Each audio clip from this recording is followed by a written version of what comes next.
This is a Headgum podcast. So someone sent me an unsolicited picture of their whole tattoo. Can I show it to you? What do you mean whole tattoo? Think about it. Okay, yeah. So I figure, for a second I was like, wait, is this bad? And I'm like, no, if it's unsolicited, Yeah. I'm allowed to show it to my friend. Wait, you're saying like... Oh, okay, yeah, just show me. I'll see if he wants to see it. You can let him in? I mean, I think one could argue that my whole career has been soliciting whole pictures. Oh, you mean whole? Whole? Oh, like butthole. Yeah. What did you think I meant? Like the whole... They showed me a whole tattoo? Yeah, I was like, okay, I don't see why that's a big deal. Like maybe it's on somewhere, salacious. Oh, you mean, wait, but they have a tattoo around their hole? It's a whole tattoo. I don't want to give it away. Hey, how you doing? Hey. Don't worry about it. How you doing, buddy? Sorry. Don't worry. Do you want water? Did Paige not get the email? Oh, she's on a PST. So she... Is that what you say, PST? What do you say? On West Coast. West I don't Coast know. time? Yeah. PST. How are you? Yeah, it's loose, but it's loose. chill. It's so chill. Russell started yelling about something, and I said, we got to get this on film. What was he yelling? Hold on, let me get on my... This is... we're here with Alex Edelman. We're seeing a lot of each other this week, buddy. Fantastic. Probably more this week than we ever have in before. Just, that's how it happens. It's so good. Yeah. Alex, someone sent me a picture of their whole tattoo. What? Yes. No. Now, unsolicited. No. See, I didn't know what he meant when he said whole I tattoo. know, but it took me a second. Yeah. You mean they're a huge fan of the Courtney Love band Hole? I didn't even know whole tattoos were a thing. I didn't know either. I'm gonna show it to Russell. You can just sit there. No. No to what? No, you insist on seeing it too? It's just like... What do you think it's like? My first thought is that you need general anesthesia to do it. Like, there's no way to I do... don't feel like there's any way you could do a good job as the artist. Like, how could you spread, I think if you're doing whole tattoos, the word artist is the most loosely applied word. I think it's also, probably... good to see you, Russ. It's been a Good to minute. see you too. I think it's probably really complicated. Okay, let me find it. Oh my God, you saved it. Yeah, and I really, because I loosely post Instagram stories, and I kept, I was like, what if? Okay, so it's unsolicited, to be clear. So I'm in the clear. Did you respond? I did not. Okay. And, okay, and we're not showing it on the camera. No. Are you ready to see it? I want to see it also. Okay, it said, may I show you my whole tattoo? I'd love to get your take. You didn't respond. I didn't respond, say yes. and then they sent these two thumbs pictures. up anything. So this is my take. Okay. Okay, let me see. Are you ready? Oh my God. You ready to see? Okay. It's not. So how would you describe it? It's like I would say it's like the laurels that go around festival accolades on an independent film poster. Do you know what I mean? Yeah. You know exactly what you I can't mean. give the laurels to yourself. Yeah. But maybe that's someone's commentary on festival accolades. Ooh, slam dance, Like, Yeah. Can you imagine? It's like what are the festivals called? Tribeca. Yeah. Toronto. Yeah. And then there's a little hole there. I'm gonna put that on mine. Yeah. Oh, literally. Oh, like that's the. It's a cleaner. It's a cleaner hole than I thought it would be. You thought it would be like there'd be some. I thought that they would. dingleberries. Hey, I'm Alex. Yes. I thought that they would take good care. Nice to meet you, Lucas. If they're Yeah. sending it to you, they prepped. I would hope Also, so. they respect your opinion. Yeah. What are you Yeah. gonna say? If someone shows you a whole tattoo, you can't be like, it's too late. You can't cover that up Yeah. with something even bigger. I don't know about that. I think that nothing says I am a work in progress like a whole tattoo. Yeah. Now, do you think by even just talking about this that you're opening yourself up for A spate of holes. Listen. The downside WGS@gmail.com. Send all your whole tattoo pics. No. Send all your whole tattoo No, that's pics. Paige. Paige doesn't have to be dealing with that. You DM them to You put in the Gianmarco. subject. You put in the subject for Gianmarco. Yeah. Oh, yeah. That'll mean she doesn't read it. But we always talk about getting a tattoo, and I know you don't have any tattoos, and as an actor, you're worried you have to cover it up. here's a you solution. famously have the best elbows in comedy. Yeah. And so We get tattoos of my elbows on your Yeah. Imagine Yeah. Patreon, both of us like this, the whole Patreon. No. My father is an ER doctor, and he and his initials are ER, so he's literally an ER doctor. But he would wake us up when we were children to tell us not to. He would come home and shake us awake and be like, he's like, never drive a motorcycle, and then just leave the room. Oh, man. And so Really? once when I was a kid, he said to me, he woke me up, and he would never put anything inside of you smaller than your elbow. And my guess is elbow. your elbow, because big. that's the thing. You're not supposed to put anything in your ear or anywhere else that is smaller than your elbow, because it's really hard to retrieve. And ER doctors have all sorts of things. Elbow, though. An elbow is literally like, you're not supposed to put anything in your ear that is smaller than your elbow. It's really bad. It's really bad for you. It's like famous medical knowledge. I did a Q-tip just before this.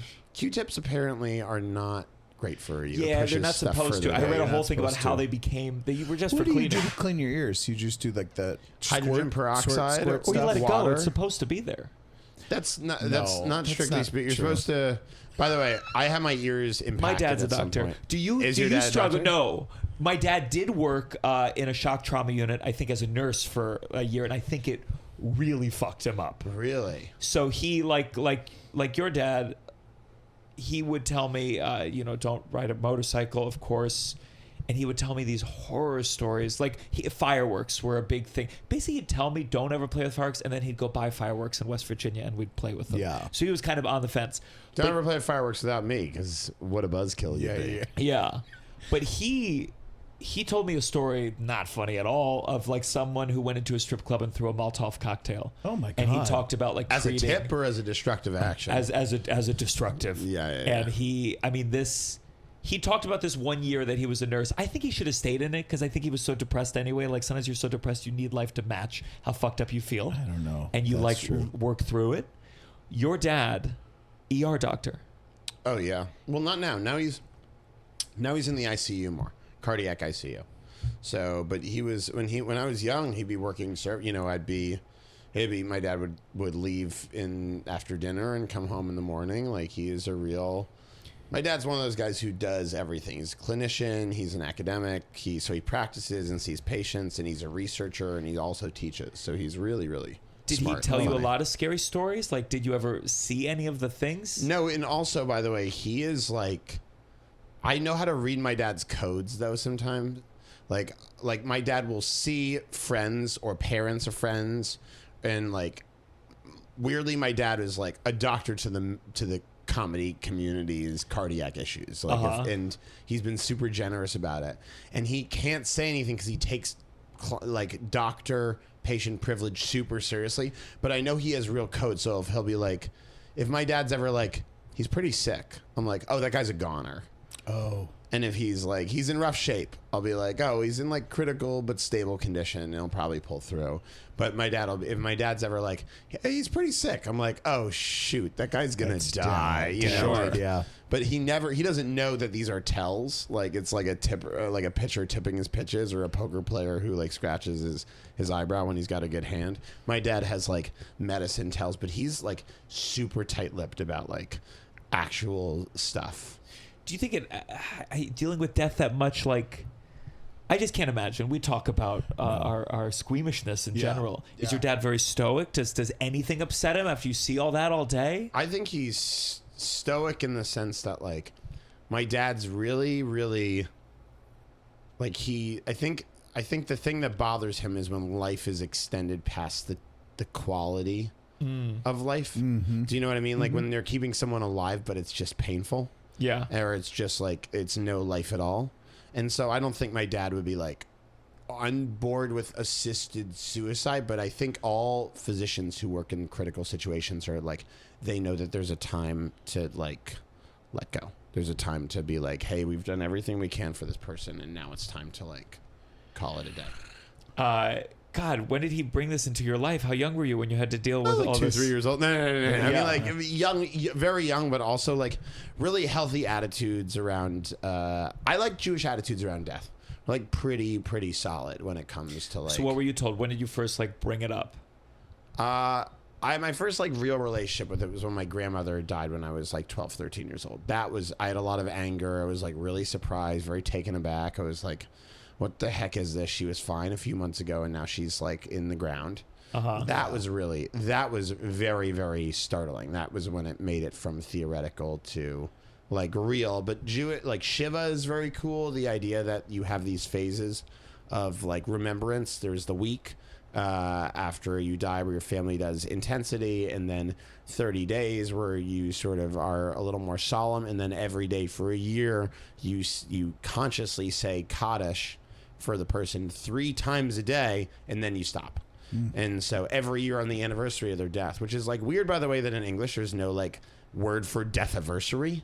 Yeah. Like that's a little bit of an oversight. That's why I had a friend who told me once he was sad. I was like, what's wrong? He said it's the 5th anniversary of my dad dying, and I was like, you got to stop celebrating that. Yeah, that's a bummer of a holiday. Yeah, it was shitty cake, but like, but in Judaism you have a thing called the yahrzeit, which is the 5th, like that means the anniversary. A yahrzeit is the anniversary, but like so weird that word exists in like Hebrew and not in English. Like very, very odd for like. But as you get older, I've wondered isn't your calendar every day's yahrzeit? Eventually, the older you get, you go, oh fuck, I have another yahrzeit tomorrow. Depending on how many people in your life, yeah. But I mean, yeah, that's how it works. I mean, we have birthdays all the time, and you see someone posting on Facebook, Sure. It's my yahrzeit, and you're like, oh god, I gotta leave another message, Do people post on Facebook? No. But sometimes people go, it's the anniversary in Jewish communities. People will go, it's the 10th yahrzeit of my mom or the 10th yahrzeit of my grandmother. It's like a really good way. But a thing that it does do is it gives you a focal point. It gathers the because people have grief, and to have a concrete day to address it, that's pretty useful. I think that's pretty useful. I think it'd be useful. Yeah. Social media is really tough. Who died recently? And I think Vin Diesel? No, did he? No, we're recording this 2 weeks ago. Breaking news. I think it was Chris Pratt responded to someone who died, and he was like, "Prayers up, team." And I'm just like, God, I hate it. I hate it was so it much. Malcolm Jamal Warner? Or No, I think like it was someone from Parks and Rec. Like they'd done a small. Oh, part. the guy who did King of the Hill. The Native American. The Native guy. American actor was really. Yeah. And it was like prayers up, and I think I was just like, prayers up, or like the sad emoji, like. Do you know it's interesting because sometimes like everyone goes through phases too, and how much to make death about themselves. Yes. And the other person, yes. Like I mentioned this at your show. Tom Lehrer just died, the comedian, and I kind of knew Tom Lehrer a little bit because he was a forgotten comic mostly, but I cared about it, so like I was able to like meet him and chat to him, and he wasn't famous, but he was like influential in his time, and he was influential on me, and there were a few comedians that really loved the guy. And when he died, it was like, how much do I make this about? Because like it's not as if they're by the way, I was surprised by the outpouring of love for Tom Lehrer, given that like I never saw anyone post anything about Tom Lehrer, but I was like, do I post this like video that Tom Lehrer, by the way, Gianmarco wrote a full Sweeney Todd, and it never got made because Sondheim wrote it like a year and a half later. No way. And so my God. I'll show you after this. I have a little video of him in his like basement showing me the like the lyrics of Sweeney Todd, and I was like, and I like read the first half of the verse, and then he goes, "The next voice you hear is the voice of God when you're shaved by Sweeney Todd," and I'm like, do I post this? I'm like, is this a thing that is worth everybody? So cool. But again, like, how much about me is this? How much about Tom is this? It's like a really interesting. There's a lot of showbiz ones that can rub me the wrong way, and I think because I've thought about it. I've thought about how I would focus more on like Russell's talent than necessarily our relationship. But that's really good. I think I know someone funny. in particular where it's always like they said something to them. It's like, oh, they died. I remember once they came to a show and they told me that I did a really good job. Yeah. And I go, you weren't close enough to make a post even. Yeah. If you want to do a post, the post, in my view, should just be celebratory. This person was amazing. I thought they were so cool. And then if you have a story with someone, you just have to make sure that the focal point of the story is them and not how they did this for me. Yeah. As someone with an ego, Yeah.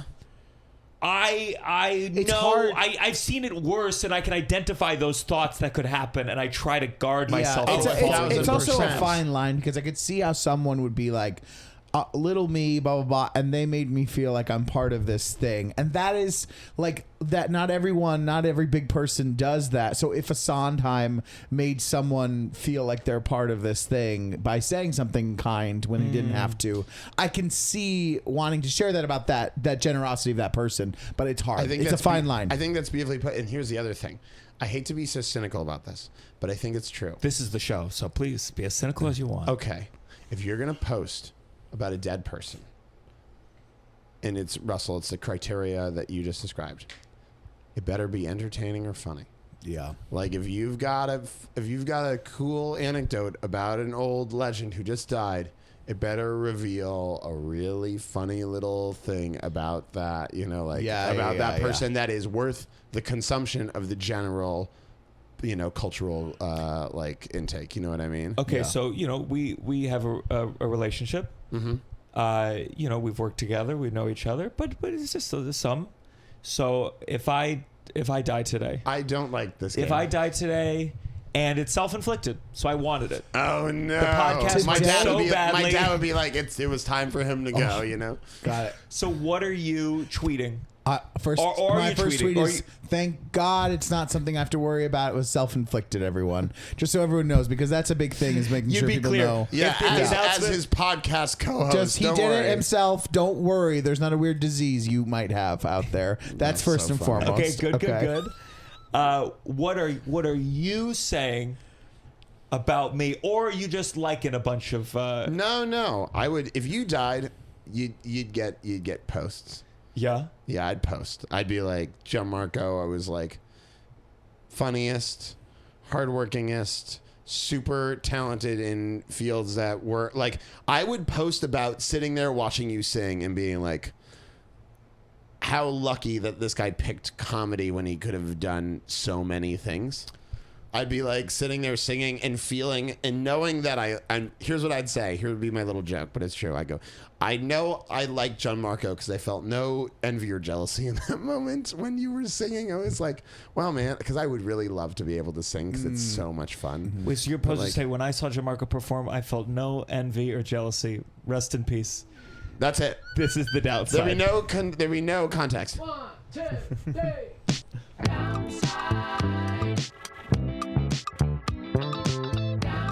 You're listening to The Downside. The Downside. With Gianmarco Soresi. This is the downside. This is a place we complain, get negative, get cynical. We be honest, and it's fine. We don't have to be thankful about everything every second of the day, and that's what this show is for. If you want bonus episodes and our footage from our live episodes, join the Patreon, patreon.com/downside. Here with Russell Daniels, and I recorded and did a live show of Theater Adult across with this man across me, Alex Edelman, 2 days ago. The one thing that I realized I did not get to talk about, you hosted the Broadway fundraiser for Joe Biden. Oh, that's right, Broadway for Why Biden. didn't you warn us? Well, I didn't know. Were you waiting for Clooney? He's got to take the bullet. I didn't Where was the know. Alex Edelman? I didn't know. Hold on, let me. Hey Alma piece about this was not the Joe Biden I knew. By the way, I guess we can say this now. First of all, by the way, I want to make something clear. If it was Joe Biden versus Donald Trump, day of, knowing what we know now, I'd still vote Biden. I would vote for a Weekend at Bernie's campaign where like Jill was holding. He's like, Sure. 4 more. I don't like at all. But Democrats would have still lost. Oh, 1,000%. Yeah. But like They were like, we needed one more vote in New York. But by the way, like I would go out on my shield for like knowing that we would lose. Someone when Kamala lost, I did all this stupid door knocking in swing states, and my friend who really hated Kamala, and I bet like a friend from high school who like voted for Trump was like, oh, you know, look at you showed your whole ass voting, you know, like voting for Kamala and knocking on doors for Kamala and doing all this, you know, BS with Doug Emhoff. Do you regret it? And I was like, I regret I didn't do more. I was like, knowing that your candidate loses, like, you know, that's not a... Yeah. It's not... But to answer your question directly about Joe Biden's age... Wait, no, let's pause for a second. Yeah. Because here's all I want to say is that now that it's done, though. Yeah. Now that it's done, I do think it is appropriate to be brutal towards those that put us in this position. Now, Kamala, we're recording this a little bit early, is about to go on Colbert. And the whole rumor is that she didn't want to run in California because she wants to run for president again. I think you gotta be brutal about this. It's not gonna work. She can't run again. She in terms of first of all, she's never. I mean, we'll see if she gets through the primaries and whatnot. But she is not good in the podcast interface or the talking interface, which we rely on more and more. I agree with you in that. Like, I have a hot take here, which is that I don't think we know who the Democrat nominee is. And when I say I don't think we know, I don't think it's any of the names that are being bandied around, except for maybe like Wes Moore, who's like who's got a good shot, or Buttigieg, who I think is like I think Pete is going to run in Michigan. He's a good speaker, but man, I don't like what he's taking from the Zoran right now. We're going to get it's like people. He's going up. He's like, listen, Democrats, Zoran show. We got to focus on messaging, and I was like, we have to focus on you know, focusing on one message, and I'm like, that's not. Zoran is a good communicator. But there's also it's the things that he's talking about. Zoran understands what working people want and what they need to survive. Yeah. And the most important thing for, like, the reason Zoran's resonating with voters is because he's authentic and he authentically believes the things that, like, he goes around the city and sees people in dire straits and is like, this is what they need to survive. I'm going to try to give them that as mayor. Sure. And obviously voters are like, thank you. You're not a plutocrat or corrupt. So yes, happy to vote for it. But like, to go back 2 steps, like, I think, by the way, if let's say the chips fell a certain way and Donald Trump was able to, throw out the Constitution and run for a 3rd term, and the Democrat nominee was Kamala Harris, I would be like, fuck, I guess I'll vote for Kamala Harris. Like, it would be an unenthused. Sure. Listen, I voted for Kamala. Yeah, I voted for Kamala, and yeah. I talked more shit than anyone. I mean, I was excited for a second. I think there's a feeling though of like sometimes you're with these people, you're like, where do you go? Where do you go? We need like to if you're gonna run again, you need to be here helping right now. It feels people go and they hide and then it's like, but we're doing stuff and then what and they write a book and I go like, are you writing a book? But there's this guy Liam Elkind who just announced he's 26 years old. He's primarying 78-year-old Jerry Nadler for his seat in Congress, and Nadler's one of the longest tenured Democrats. He is the definition of like a experienced older politician, and Liam runs this thing called Invisible Hands. And for a while, if you called 311 and went, I am hungry and I need help, they would give you Liam's cell phone number. And so like, that's a person who's been I don't know. Yep. I don't actually know Liam's politics genuinely because he announced yesterday for this. Yeah. But like, I like that. Like, that's a good example of someone who's in on the ground, who's doing things, who's got like, and so like, but just to go back to Broadway for Biden, I had met him a year before at I met him at something for like campaign workers or something like that, and I was like, oh, this guy is like pretty like there and cogent.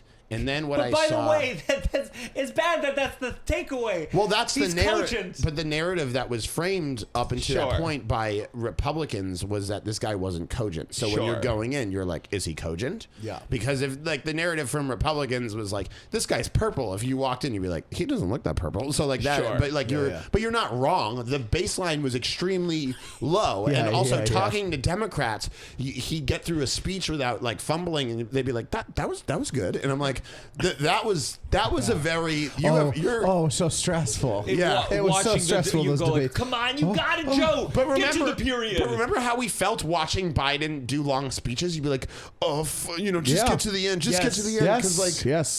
Because Because also, like, there was a time in his life, and it wasn't before we were born, where Joe Biden was like a pretty effective communicator. He was a great vice I remember president. his Paul Ryan debate. I remember Paul Ryan, and he was sitting there with a big veneer smile. And I, from an emotional perspective, I said, you're running circles around this guy. Yes. But that's what it was so that's why it was so shocking. And you watched him, by the way. So I was backstage for a big chunk of his speech for Broadway for Biden. And I was like, this is going pretty good. And then I was like, can we go out front? And we went out front and we watched the speech, and I'm like, this is going really badly. Like, it was a really interesting. Really? It was tough, but also what did you see? So in that moment, so tell me about this event. I mean, it was a huge event. It was at the Lunfontaine. By the way, I'm not proud of it. I know it sounds like it wasn't up to you who ran for the I understand in that moment there were two options. We were stuck with something. That's the thing. And at that point, I think the problem is that the cycle has repeated again and again and again and again. Of and course. Democrats, once there's only two options, they go, you got to get on board, guys. And if you just never listen to anyone for the first 3 years, I understand why some people go, you know what? Fuck you. Fuck you. Of course. And now Kamala running again, it just feels, you go, and also, by the way, them not getting around Zoran after telling everyone to vote blue no matter who. I understand the people. I did vote for Kamala. But Gianmarco, but I understand the people who go, you know what, fucking America, fuck it all. But I understand that, but my question is this. How many people in that group, and I'm not dismissing them at all because I'm a part of that group in years that were not like running for president. Sure. How many people like go and do the work? And it's not, hold on. I'm not blaming them because it's hard to know it's hard to know what to do. And what are you supposed to, protest? Because that seems like you could be accused of being counterproductive. Are you supposed to like raise your voice and go, hey, there must be a better way to do this? Or do you follow people who've been doing this their entire lives? Like, it feels like sometimes, given that we have a two-party system, given that we focus so much of our time in election years, there are so few good options in terms of actually getting your hands dirty and helping out. But it feels like the people running the thing, they know younger and younger people are not registering into the parties as much as possible. So we have a system that more and more people are opting out of, and the thing is, like, the quality of life is getting worse. So of course they're like, I feel like both of these parties are relying on people to be less involved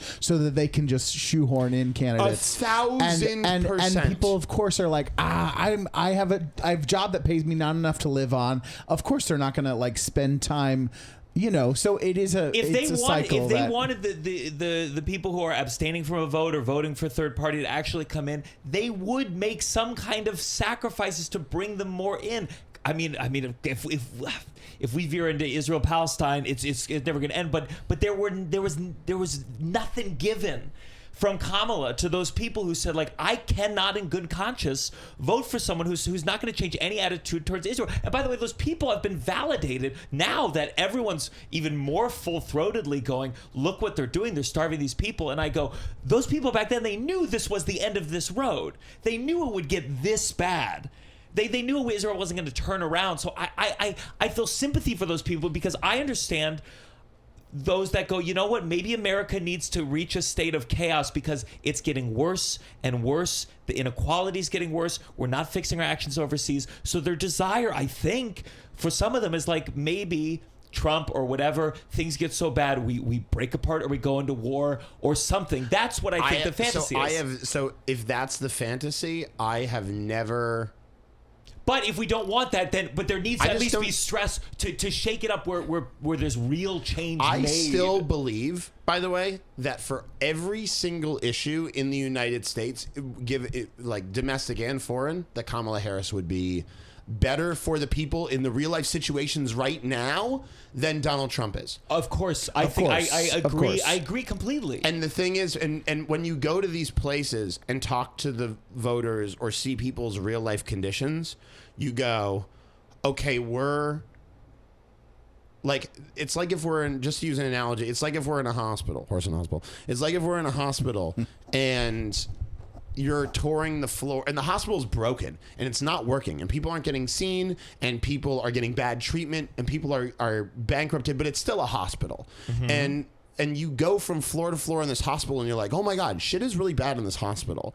And there's one guy who's like, I'm gonna burn down this hospital, or one guy who you think might burn down the hospital, and there's another person who's like a really shitty administrator, can't get their hands straight, don't care for a big chunk of the patients, all that stuff like that. Some folks might be like, well, hopefully the hospital fails and we can get a new, better hospital, which is totally valid. But there are also people in that hospital, and it's really like. But I think there's a feeling of you go, hey, I'm on the floor of the hospital where everyone's dying and no one's helping over there, and this hospital is taking resources of that hospital over there, and maybe someone needs to go to the top and throw out the entire board out the fucking window. And it seems like the line is always like, trust the system, you got to fight for the system, and it's only going in one direction. And that's what happened. That's why we lost. That's why we lost to the fucking guy who was selling NFT cards in between his presidencies. I mean, we should be so humiliated. I think that we the are. The idea that Kamala would run again, that the whole Democratic Party isn't in unison screaming, absolutely not. I mean, I think this they're is freaking not out. so They like, don't know who to do it. But here's my other thing. Like, I agree with you that I don't think she should be.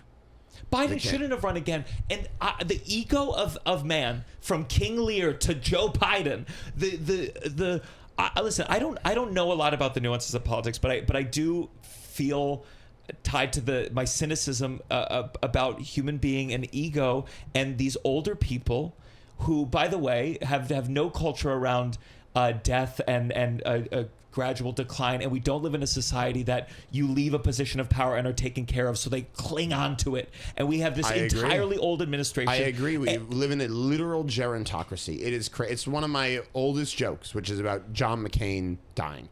Is about like when he died, I was watching MSNBC and they're like, gone too soon. And I was like, in what world is this too soon? I was like, he was an American hero. He's one of the great Americans of his time for what he did. And I was like, he's in the Bible. I was like, he's so old. If you open up to the second page of the Bible, there's McCain killing his brother McAbel. He's so old. And there's a long bit about Zuckerberg testifying in front of Congress, and a congressperson's like, Mr. Zuckerberg. And they're like, the floor recognizes the Brontosaurus from North Carolina. And he's like, Mr. Zuckerberg, sometimes when I load the Facebook, I receive a blank screen. Like, this is a line of these people are not in tune. It's like a 5-minute bit, but these people are not in tune with what American. Like, by the way, that was the basis of who I was as a comedian for 4 years. I had a show, my first solo show. Now I'm like the Jew comedian to the average, like. Sure. Yeah. But I used to be the millennial comedian. If you Googled millennial and comedian, my first solo show, which is what I was far and away best known for before this last solo show, was called Millennial. It was about how old politicians were. It was about how young people go overlooked in our political systems. It was literally about that. It was an hour of comedy about how young people have no voice, and how, like, the thesis statement, by the way, is that young people are too diverse to like have a one-size-fits-all system like we have in the United States and the UK. Sure. But like, and then I hosted a radio show on British radio for 5 years called Peer Group, which is about young people.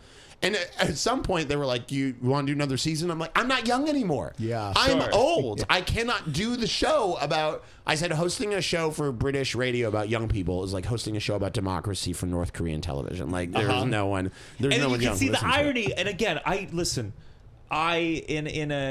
in a different career trajectory, I could have absolutely seen myself hosting a Biden fundraiser. There's no like, I can't believe you did that. I don't but think do you you are. appreciate, like, when you were there and you saw him, what did you think? Well, you said it sounded okay from the back, then you go to the front, and did you have thoughts then and there of like, Jesus Christ? My first thought when I saw him was, man, I don't know. Like, here's the thing. I don't know, because Trump feels like, by the way, to me, Trump versus Biden still feels like an easy decision. But it doesn't mean that when you watch Joe Biden, you don't think this is really what we're going with. Yeah. And by the way, Gavin Newsom on the way out. This will sound self-aggrandizing, and it is self-aggrandizing. On the way out, Gavin Newsom was in the photo line to say hi to Joe Biden, and he was like, it was the crazy. Can I have 30 seconds to say one thing? You please. This was the craziest event because first of all these folks had lined up for like, and again, I don't blame a single one of them for raising money for Joe Biden. Just as like I would do it again if it was the same situation. And Biden should announce he's running again. Yeah. Biden should get back in there. Just says, for I me. figured out the ambient thing. I'm ready to go. But so they didn't have a real host. I was opening with a monologue and introducing like Sarah Bareilles singing Someone Over the Rainbow or something. And then halfway through the show, Tommy Kail, who was directing it, went, Alex, you need to go out again. I'm like, what? And he's like, you need to go out again and talk about how much money we raised. And so I was like, we've raised $525,006. I was like, I'm kidding. It's like what? It's like 3 times that amount. We raised $1.5 million. And like everybody applauded. And I was like, all right, we're going to keep the show going. Ben Platt had gotten sick and he had to drop out. So I was like, Ben Platt was, going to be here, but he said he fell out of a tree and broke his arm, suspect. And so like, it was like a bunch of jokes. And then at the end of the night, they're about to bring on Joe Biden and Tommy comes into the room and he's like, Alex, you have to go on again and do like 15 minutes. And I was like, what do you mean 15 minutes? 15 and he's minutes. like, we need to put up the bulletproof glass and like they need to set up the thing. And so here's the thing. We're going to bring down the curtain and you'll stand in the like 1.5 foot or 3 feet between the curtain and the lip of the stage, and you'll do like 15 minutes, and then we'll light you when we're ready to bring on the president. The podium setup took longer than we thought, so I had to like go out and do your one-man show, the whole thing. No, I just did like stand up that I did at the Cellar the night before, and I made a joke at Biden's expense. It was a bit of a spicy joke at the White House. Come on, I said, the president, he's a big Broadway fan. He loves Hamilton. And then I went, because he knew him. Oh, yeah, that's good. And I look over at like Jill Biden. She's like, like they were like he made jokes about his age before like I was like, oh, this is the thing that's going to be disqualifying. But like it was I can see what you want to say. No, it's like, not that. It's like, no, it all is funny. It's all a good event. And then I go, somebody should have said something sooner. Someone should have like after one of these speeches said, guys, are we fucking nuts right now? George Clooney did. Yeah. I mean, wasn't this like, this was in like September, October? Like this was, wait, when was this? No. It would have been. This is the year 2023. before. That's the thing. This is fall of 23. Yeah. And so it wasn't exactly like, also the decline was pretty rapid. Like you'd see him, if you saw him at 2 events a year apart, you'd be like, "Oy." But like for sure. Yeah. But by the way, Gianmarco, you're not just right in terms of like a cognitive thing, but it also sends like, who's the person that makes these calls? Like we don't really have like the head of the like. Is it Nancy Pelosi who makes these calls? Is it Chuck Schumer who makes these calls? Is it the finance chair of the DNC? I mean, who makes these it's calls? a pressure campaign. Is it Obama who exerts enough pressure? But the bottom line is like, listen, maybe the decline happened in a year, but guess what? Declines happen in a year when you're in your fucking 80s, and my problem is no one seems to have been fired.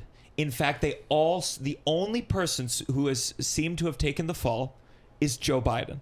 And part of me goes, of all the people who I think are probably the least culpable of appreciating their own decline, it's the person in decline. I also don't think, by the way, that like people blame Kamala Harris, and I think like obviously she's the candidate. A lot of like, accountability starts and ends with the candidate. But I like when Kamala Harris announced, I was like, I don't know that she had enough runway to do, even if she had run a perfect campaign. But listen, the part that everyone always says about Kamala is it was on The View, and where they said, what would you do differently than Joe Biden? And she basically said, I nothing. I do pretty much what he's doing. She was still the vice president. They say, I worry the narrative right now. The book that she's about to release is called 107 Days, and it's the number of days that she had, and that's the line is going to be, I didn't have the time, and I'm like, it's this idea of, oh, well, then you should get another shot. Politics is not fair, and they prey on like people's belief, like Joe Biden, he's earned this.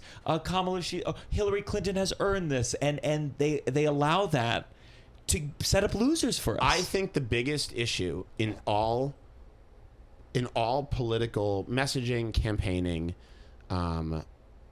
like in even governance, is, and Obama understood this intuitively, and it was the cornerstone of his ethos, I think, which is that sometimes the thing that is right and the thing that is productive are two different things. And sometimes they line up and you're very fortunate. But in terms of like abortion, like what is right, if you listen to abortion experts, what is right on abortion is to say that abortion is basically like having any other medical procedure. So getting a hangnail removed. It's like it is not supposed to be this life-shifting decision. What works with voters who are undecided, what works even with voters who are decided, is to say that abortion is a big, serious life issue that women need to contemplate very seriously. And when you A/B ads for pro-choice things, you run into this question, which is like, what are you going to do in terms of what is right and what is effective? And some politicians run very brilliant issue-based campaigns where they campaign on what is right. And some politicians run really cynical campaigns where they campaign only on what they think will be effective. And the best politicians campaign with sort of like an 85% of what's right and a 15% of what would be effective or some realistic thing thereof. And like, I think Zoran, by the way, ran a campaign that was like that. But I also think he was uncompromising on certain values and was more effective and seemed more authentic and effective because of it. But like, there is a harsh reality in politics that we live in one of the most fractious and fractured countries on the planet, in the most fractious and fractured time this country has ever been through, and they offer us two choices and they tell us to do it. So like, I actually do understand, once you get into campaigns and campaigning, how hard it is. When I knocked on people's doors. But how long can it last? I feel like Trump is a signal that we've reached the conclusion.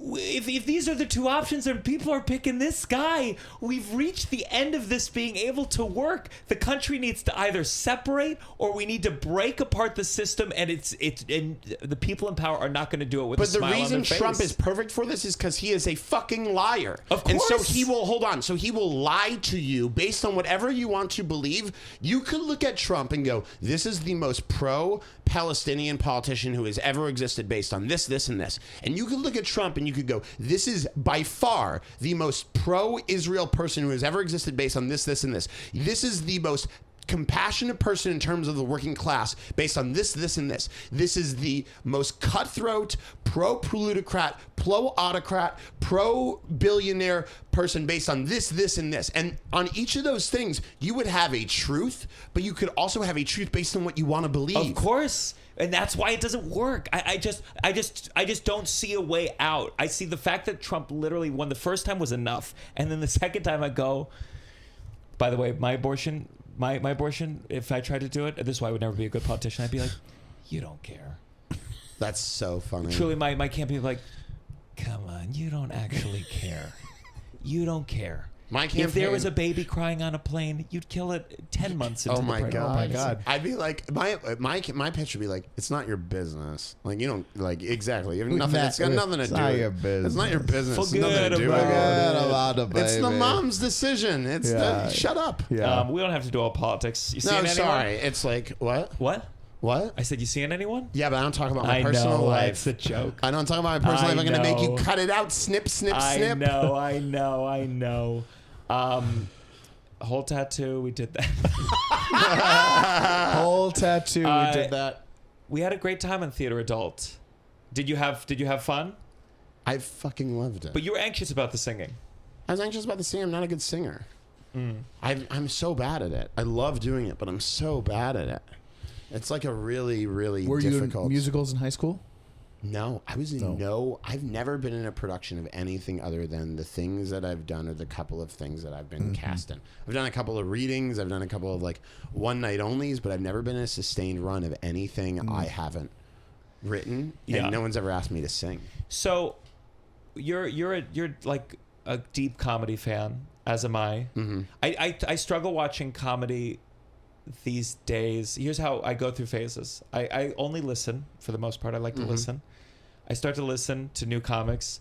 I hear a bit that's like similar-ish to like a bit I'm doing or working on, and I go, I don't want to know. I don't want to know. I don't want to like cut this chunk because some comedian somewhere. There's so many of us doing comedy right now, and I hit that wall, and I go, ugh, I'm out. I don't want to like feel like I lost material listening to comedy I didn't even need to listen to in the first place. That's where I'm at right now.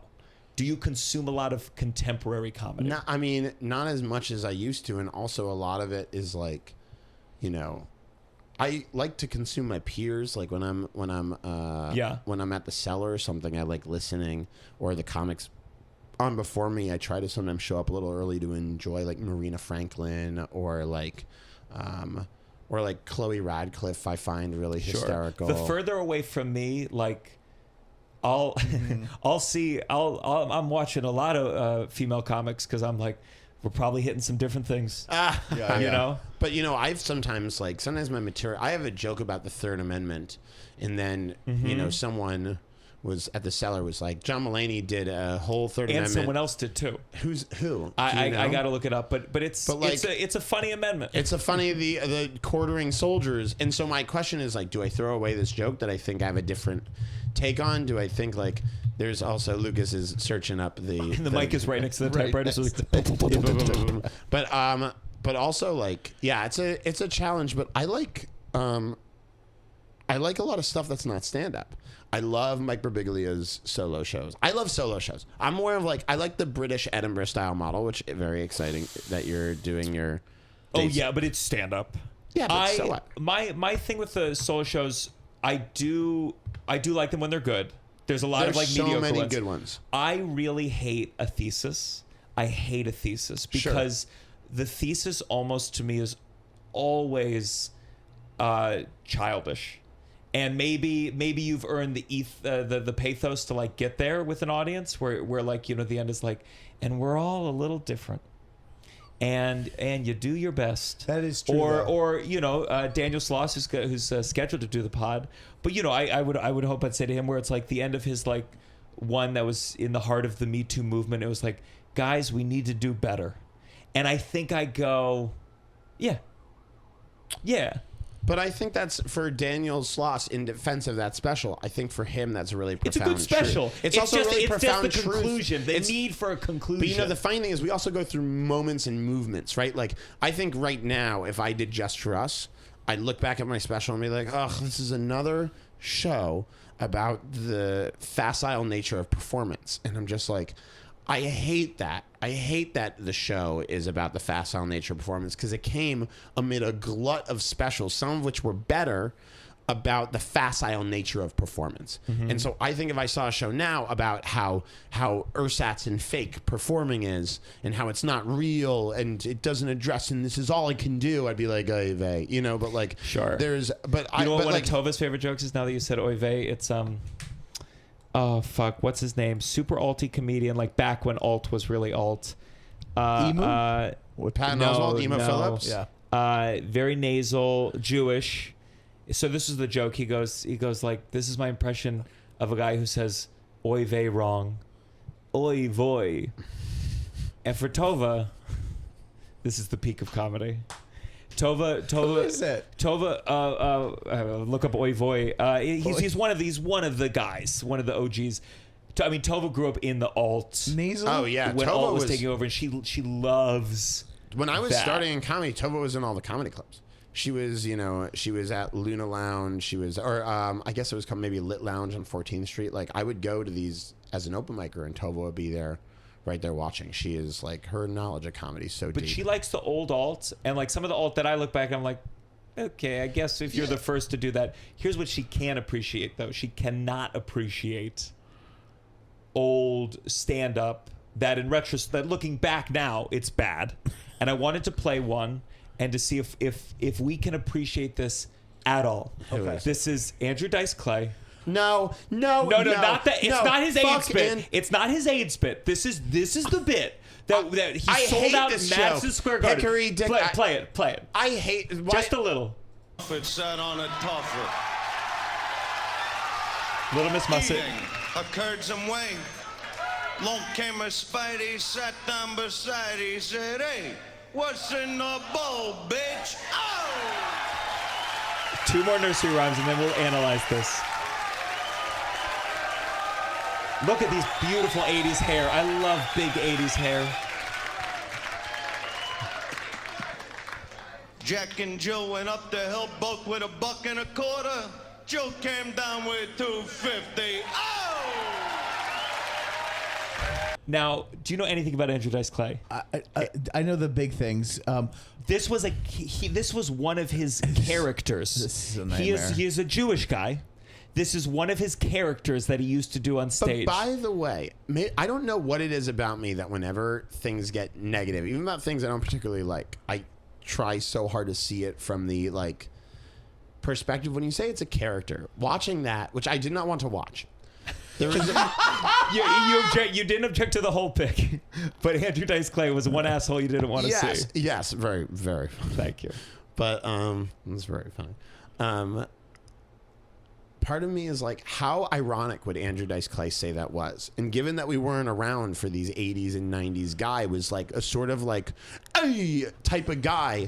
Like, is this a person doing a parody of a douchebag that has gone so far into the character that it's one of those things where it's come full circle and people are unironically enjoying a thing that they're doing ironically? Because maybe that's like, if that's what that is, you could argue that it's a crazy alternative thing that went like, that was right, Russell. Am I like way off base? I here? don't. I have no idea. I don't know either. What I'm laughing at is You just want to see the rest. yeah. When I hear that, I'm genuinely wondering how much of an influence Andrew Dice Clay had on Sebastian Maniscalco. It sounds like the same cadence to me. Like it does sound the same. Well, Not that's what I he's said saying, to Tova. but I'm like, that Tova cadence was like, is that. Tova's like, I can't watch this, and I was like, honey, he's part of the evolutionary tree. You know, this whatever that is what led to whatever we are at now. He it's a character on stage. It's a little bit absurdist. It's kind of a he's taking these nursery rhymes, obviously, and inverting them, and we do that same shit today. 1,000%. And I'm also like, we were talking about Von Meter on stage, who is this Kennedy impersonator, and when Kennedy was his whole act, he impersonated Kennedy, and he was very famous. super famous, Albums. like one of the top selling albums ever, album of the year, like nominations for these fucking comedy albums, and everyone's parents has these vinyls. Like, I went through my parents' vinyls that were in the basement when I was home in the pandemic, and I knew I was going to find a First Family album, and I did. And my dad was like, oh yeah, I think I remember that. But like, when he was killed, there's a famous story about Lenny Bruce on stage. Depending on who, I looked it up, depending on who you listen to. Yeah. Lenny Bruce goes on stage the night the Kennedy's killed in San Francisco, and the crowd is waiting for him, and after a long time, he just goes, Well, Von Meter's fucked. Wow. great joke. Yeah. And or you know, the clean version that I've also read is poor Von Meter, man. Yeah. But like, the funny thing is, like, at the time, people were like, this is the greatest satirical thing you could think of. And now, between the time that Kennedy was shot and the time that Lenny Bruce went on stage, every random person on the planet would have been able to come up with that joke and tweet it. And by the time he went on stage, Yes. that joke would have been the hackiest observation Yes. you This could is why possibly Late make. Night's dead. I mean, Yeah. in my opinion.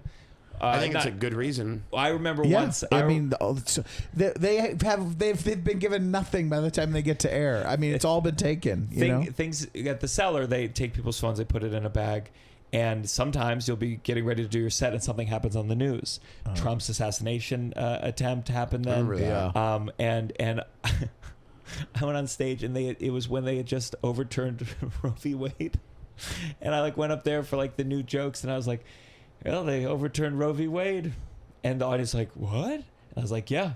And I told them that news, and then I had no joke to follow it. But by the way, not to like, I don't want to go back into the conversation, but like, I was about to go on stage in Williamstown for an hour and a half when Biden dropped out and Kamala switched. And they told me that literally 30 seconds before I went on stage. They're like, just so you know, Biden's dropping out. I was like, really? And they show me the news on my phone. And they have their phones. Do you think that this audience is going to know? I don't think they had their phones with them. Or I think some people had their phones, or some people knew before. What did you say? I said on stage, and I was like, well, Biden and by the way, there was excitement. Like, people were... Yeah. Because like you said, there's a pressure campaign, and people were like, oh my gosh, it's like... And I had excitement in that moment. I was like, something's happening, and we're going to... It felt like someone listened a little bit, finally. Yeah. You should have gone on stage and said, well, Kamala's fucked. Yeah. Oh my God. Oh my God. Poor Joe Biden, man. Poor Joe Biden. How did you tell them? I did. I just told them and did some stuff on the top of my head about it. Probably wasn't Now, be honest very with good. me. Did you start by going like, Joe Biden is an honorable man and he served our country well? Did you say some nice words about Joe Biden in that speech? But that wasn't. But by the way, I feel that way now. I'll own it now. But like, it's yes, but on the comedy stage, we can't go back. No, Andrew Dice Clay, who I saw. You'll like this, I think. So I saw Lenny. Yeah. And then, so I'm doing a thing with Nighthawk Cinema, where I know this is so cool. Yeah. I'm still figuring it out. Like it's kind of weird to like open with stand up and then go into the movie, but it also no one wants to see a movie and then watch a stand up. But it's like movies about stand up. Are you doing Punchline? We're doing Punchline. And we're doing King of Comedy. I've never seen Punchline. I saw King of Comedy a long time ago.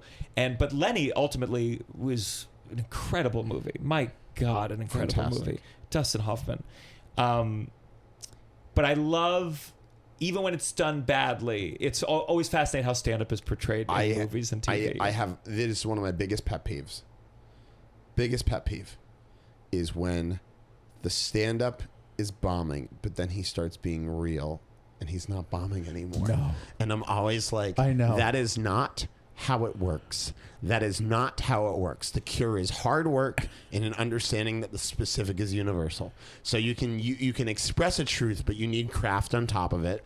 And also, it doesn't like flipping a switch that easily. And also, whenever they try to tell me she's killing or he's killing, and I'm like, I'm not laughing right now. The killing thing is so painful to watch. All I want is I say, listen, if you're gonna. What I love about it is it's impossible to just write stand up on the page and have it work. It's like it is as an art form, you have to develop it with an audience. So these screenwriters, they always try to, this is funny. And it's like, yeah, it's funny, but it's not surprising. It doesn't work. So now when you have the extras laughing at it, it doesn't make sense. And it's also, the stand-up is always used to drive the narrative. And I'm like, the stand-up can, I mean, this is ultimately why a lot of one-man shows can be bad. Many can be good, but it's because if it drives the narrative before it's funny, it loses the funny. I have seen so many good solo shows and so many bad ones, but like the best ones have a really unique aesthetic and really unique content. Those are just the two. I would divide stand-up into those two things: aesthetic and content. When I see it in movies and TV, though, I always go like, just find a comedian who's struggling and buy 3 minutes off them. Buy 3 minutes. Don't use one of your writers. Just buy 3 minutes off of them. Totally. Like just outsource this. I understand this. Like I imagine the ego of a writer would be like, well, I can write. And I go, I know, but you're trying to write something within something, and that's impossible. To write a chunk of a sketch. I did something that had sketches in it, and the sketches, you go like, they don't make sense. I go, you have to do a real sketch and then take a chunk of that for your movie in the background. I've done this for a couple of movies, by the way, where I've helped with the stand-up, and it doesn't. I'll tell you after you shut this off, but like, sure, it doesn't quite work because a character's life, like. I thought you captured Che Diaz's voice in a beautiful way. I mean, listen, it's just so true to my experience. It was weird how much he talked about Judaism. Yeah. But listen, it was like, I mean, hey, I think also I was just really happy that people love Che. And that it was just so unanimously, they're so unanimously loved. Yeah. And I'm just really honored to have worked. I can't do this. Who would you want to, would you ever want to play a comedian in like a movie? Like, would you want to do A couple of people have done Lenny Bruce. Like, I want to see Russell deeply in some way, as, you know, he'd be great as though. Cedric the Entertainer? Yes. No, Chris Farley is the obvious one, but the one that I don't think Russell necessarily thinks about that he would be so good is who's the guy that screams? Sam Kinison. Sam Kinison. Oh, yeah. Oh my God! I don't know what I thought you were going to say. I thought you were going to make a joke one. But if you could do Sam Kinison, I mean, Russell could do it. Yeah. You know, that's the one. Chris Farley. Well, I'm too old now. Chris Farley. Albert Brooks Sure. is the one. Albert Brooks to me is like one of the greatest unrecognized, like, for how brilliant he is. I heard a story about Albert Brooks that is so funny. He's part of three brothers, and Dave, Simon, Super Dave. So Bob. Super Bob, Dave, yeah. Sorry, his Bob, Simon, and himself, and a few. I think last year Bob died. And Yes. Simon got up at the funeral and gave like a really beautiful eulogy, and people are crying. And I heard that Albert got up and he like pulled out his like a bunch of papers with writing on them, and he like puts them down, and then he looks and he went, I thought Simon died. I got nothing. And he just leaves. It's not like an opener misdirect. He just leaves, which is like, to me, that's like the funniest thing I've ever heard. Like, truly, I can't think of anything funnier than doing that. Like, that is fucking hilarious. And like, he lives his life with such integrity, and like his comedy reflects such integrity. And like, I don't know if there's ever an Albert Brooks biopic or if I'm the right person to do it, but that, and I've never answered the question before or thought about this previously, but Yeah. I could not love Gary Shandling and Albert Brooks more, and I think Albert Brooks' story is fascinating. So like, that's my answer would be that or Gary Shandling. Those are two brilliant people. Gary Shandling, but you don't look like Gary Shandling. I think he looked very unique. Oh He yeah, had he had a really different look than everybody else. Yeah, but that would be a good one. I really loved the part that I relate to Gary Shandling's documentary in an inverted way is he really struggled. You could tell he wanted to be a great actor later in life, and it couldn't happen. I think what was really depressing about it. I mean, he's what were you going to say? He's a good actor. I mean, he's amazing on the Larry Sanders Show. He's so good. He's playing a himself. good comedian. Yeah. But like, I think he wanted to be like an actor. He wanted to like embody and like be emotional and all these flexibilities. Did he go for that? And He really taught, at least in the documentary, like he was trying and he was doing some more serious roles. And, he was talking to Jerry Seinfeld, who, you know, Jerry loves being like, acting's nothing. And you're like, yeah, Jerry. Yeah. And I felt like I wanted to, you know, I don't know Gary Shandling, but to grab and be like, focus on the talent you have. But he has the right attitude in that Comedians in Cars Getting Coffee. You know, Jerry's talk. It's the best moment of the entire series.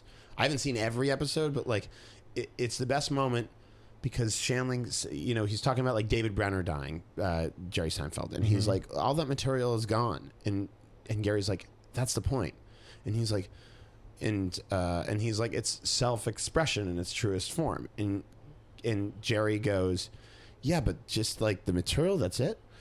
And Gary's like, that's it? If the only thing is you get to express yourself in the truest, and he starts like pounding the ceiling of the car, and he's like, let me out. Like, this is the, and it's a beautiful expression of a thing that like Gary struggled with, like his philosophy, which he never got time to like implement and craft, was like, I need to get out of the way of ego. I need to get, and there are brilliant comics who talk about this, actually, like Simon Amstel, a brilliant British comedian, talks about this, but like, he had the right attitude about stand-up, but I don't remember the acting thing, but I'd take your word for it. But Gary, I mean, it was really beautiful because he talked about where he hosted the Oscars. Was it 87? I didn't know until I saw the documentary that he had. He basically approached it like he was filming a special, like that level of intensity. That's how it should be. And you've worked at all these award shows. There's part of me that goes like, that's good to make a good award show. And then sometimes I'm like, man, why suffer through having to be, do you dream in your fantasies? Yes, you do, to host the Oscars, to host. No. No? So not a great gig. Yeah. There are comics who are brilliant at it. Like Nikki Glazer is really. I think Nikki is like a natural flair for it. You don't want to do it. It's sort of like a BS metric.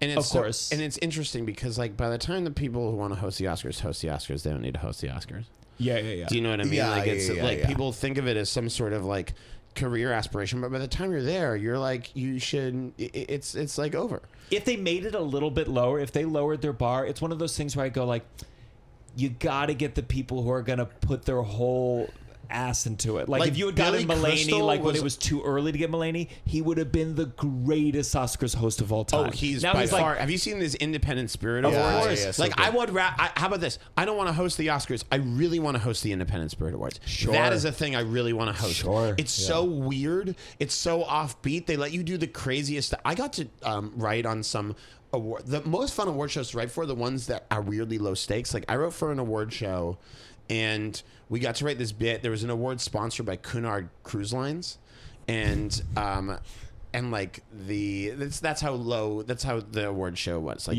all the awards are sponsored, and the host came out on stage. Can't remember who it was, but he's holding a brochure for one of the cruises, and he goes, "I cannot believe I get to say this. This is so cool. Tonight, I can't believe I get that.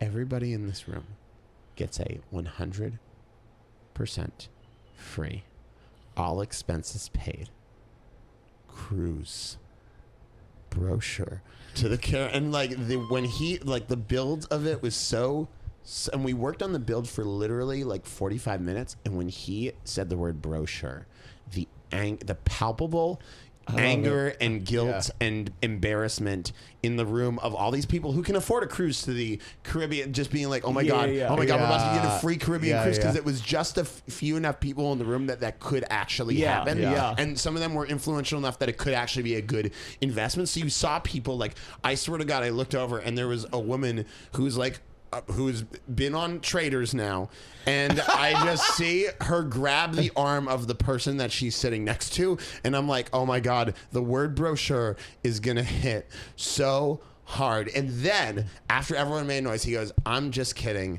because he said brochure in the mail, and then everyone was like really upset, and he went, guys, I'm just kidding, of course I wouldn't do that to you, of course I'm not gonna promise you something. He goes, if you reach under your seats, you will find in an envelope the brochure. They're not going to mail it to you. It's right here for you. And so, like, the bill that you could do, it was so fucking fun. And it was amazing to watch this, like there's a human frailty that you can play with that only works when, like, like, you know what I like? Real transgression. That's a thing. When there's, like, real transgression. That's why I like clowning. Clowning is so... And it can be, again, it can be terrible. Julia I'm going to Dr. Edinburgh. Brown. I'm going to Edinburgh to be cured of my clowning obsession. I want to see enough where I go, okay, it's not this beautiful. I think I've seen like the creme de la creme. Natalie Palamides. You ever seen that? Of course, I talk about Natalie, but I also saw ha ha ha ha ha ha. Julia, and it changed. Now I go when I think about crowd work. I go, see if I can get them to do something, even if it's not physical. But like the ha ha ha. I mean, it was crowd participation, and it was getting them to do something. And I'm like, if I can get an audience member to literally do something, whether something shifts in them or I get them to literally, I mean, that's cool. Let's go on to our next segment. This has got to stop. Please.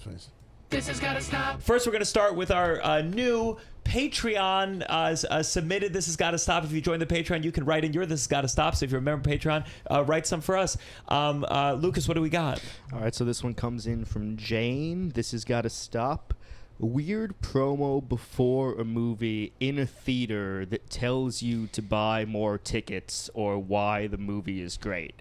It's like, guys, I'm already here. I already like movies, and if the movie doesn't stink, I'll continue to come back. It feels very, you have to do your part to help AMC theaters stay in business. Private businesses don't deserve public service level of community support. I agree. I don't see as many movies as I should. I thought it was like the commercials that happen, like, and I don't like those either. But yeah, there's a lot of like propaganda for the theater. And you're like, I'm here. Make me feel like I don't have to sit through this shit. The part that bothered me the most was before Wicked. They did a Nokia commercial with a green phone and a pink phone, and they were singing "For Good" to each other. And I was like, can We I wanna like see the movie live in first, the world yeah. of the movie and not have to hear this fucking weird version of the song before I jump into the film? Yeah. I agree. I think it's a. I think Do you it's see a lot of solid- movies in the theater? Not as many as I used to. Yeah. It's harder to get out for them, but I also. But they're not helping. They're not helping. Whenever the movie theaters complain, I go, "You're not making this great." Here's the other thing I do. I show up 10 minutes late now. Yes. Because so much because stuff. previews are 30 10 to 15 minutes or longer. Longer. So I movie just starts don't, half an hour later. But Yes. I just don't go until like if it's an 8:00 movie. I show up. I'm parking at 8:12. Like I'm upstairs and you never miss a frame except if it's like an independent cinema, then you may be in trouble. Yeah. But like I was late for a movie once because of actual like circumstances that I couldn't control. Like we were stuck underground on a train, and I walked in the movie theater, and I went by a woman who obviously I'd never met, and she's a woman in her 70s, and I'm walking like edging by her in the row, and I went, "Excuse me," and she went, "Why would you do this?" And I just remember like, and so I have such now I show up slightly earlier, but yeah, for movies like you say, at commercial theaters. Half an hour of previews, 20 minutes. I show up 15 minutes late because I don't want to see them. Like, we need realistic times for things. Like, I agree. Yeah. Also, they try to do the thing where they like match the previews with like the vibe of the movie. Oh, God. And sometimes it talks you out of liking the movie you're about to see because you're like, this looks like all these previews are fucking shit. All these And you're like, is previews- this what I'm about to watch? Do you know what I mean? Like, you're Wait, like, Saw? You know, Yeah. this is The I mean, Incredibles 4. What's Yeah. you talking about? I got booked. I'm doing my first post-film like Q&A with the director. Oh, that's fantastic. I've never done it, Gianmarco. and Wait, I'm what do you so like with what for what? Oh, can you say? it's No. for I mean, I haven't done the research, but it's with like Sarah Sherman's in the movie, Chris Fleming's in the movie. It's like What's it's the like movie called? I'll look it up. But I've never done a post Q&A. Who's the director? Do you know? I'll look it all up right now. But oh my god, I was on the whole. Every time you hear the word "hole," you're like the whole what? I'm honestly nervous because I don't know a lot about film, and I feel like any questions about the film are going to be like, "That shot, good work." You'll be fine. It's called "Boys Go to Jupiter," and it is directed by. Don't worry, guys. I'm going to do research before this. Is at the IFC Center. It's Irony Point. Julian Glander, Cola Skull is in it. Julio Torres, Sarah Sherman, Chris Fleming, Janine Garofalo, Joe Perry, a lot of people. Great These are cast. great But cast. I've never done a Q&A before, and I'm so gonna be nervous. I'm going to great. be like, Yeah. that was good. No. You'll No, find it'll be something. fine. You'll watch the movie and find. So you're Yeah. so inside. Are you Yeah. kidding? Like it's You'll be fine. Do you have This Gotta Stop? Yeah, this guy stopped those videos that are like Australia is just a little different, and it's a giant spider or it's a kangaroo punching a human. Like, we all get it that the animals in Australia are a little bit different, and I don't know how it's happened. My feed is oftentimes Australia videos with that, and I guess it's my own fault. I somehow So you're not fast. You don't go, oh wow, a kangaroo. no, but I guess I am stopping to see what it is, and it's always the same thing. It's a big spider or a kangaroo punching someone, and I think that this kind of thing of like things are just a little different in Australia. I'm sick of it. We get it. Yeah. It's done. We have our weird things too. Yeah. Alligators. Yeah. Oh man, They got them there though too. we have so many weird. We have Yeah. This country's got a lot of weird. You just don't appreciate the weird things that you live with. It's just impossible. Yeah. Just this is a reflection on everything, including our political. We're like 12 countries. Like truly, you go all around the United States, and you're like Australia's just a little different. I'm like, oh, because you're describing Arizona with kangaroos. Yes. You're describing Yes. the Everglades with kangaroos. Yes. Like, we have like America's natural like diversity in terms of biome is fucking crazy. Yeah. Yeah. You like go to in California alone, you want to like snowboard and surf same day, totally Yeah. possible. Like I would argue too much. I'd argue that's too much. I would argue maybe we need to break into some smaller countries. Possible. I had deer growing up, and like deer, it's like fucking, it's seeing an ant on the road, and people go, "It's a deer," and I go, "Oh, they die and they smell and they hit your car." They're all over the place. But I do like kangaroos, and I'm going to Australia next year for some shows, and I want to see a kangaroo. It's my very, number very, one. very possible. This is a very possible dream. We did see the all over quokkas. I saw the quokkas, and I kept They said don't touch them, and I you touched touched them. them. Really? And like a woman was like, "Don't." It was as if I saw a tourist here petting a rat by a dumpster, and this one was like, "Don't touch that." Are you crazy? I held a koala, and obviously everyone's like, "Ugh, you got to worry about chlamydia," but we use a condom, and it's totally fine for the no. But it was a really like. Wait, do you really have to worry about chlamydia? Yes, they have chlamydia. These. Why? Who did that to them? It's like weirdly like naturally occurring in koalas or something like that. Like, or they get it from things other than sex. Someone fucked a koala. Thank you. Or maybe this is an urban legend, Lucas. No, it's real. John Oliver did a whole piece about koalas. Well, you looked that up. Why tell me this guy? Why do koalas have chlamydia? You can tell me if I'm wrong about this one. London, I love you. Don't make me pay for the playbill. Listen, I don't need exactly the same level of playbill as a Broadway show. You got to give me something. It can be 2 pieces of paper, but I should not have to pay money to see who's on the stage. Yes. What this book that you're charging, which I bought, by the way, it's a big book and very colorful, and I'm never going to look through it again.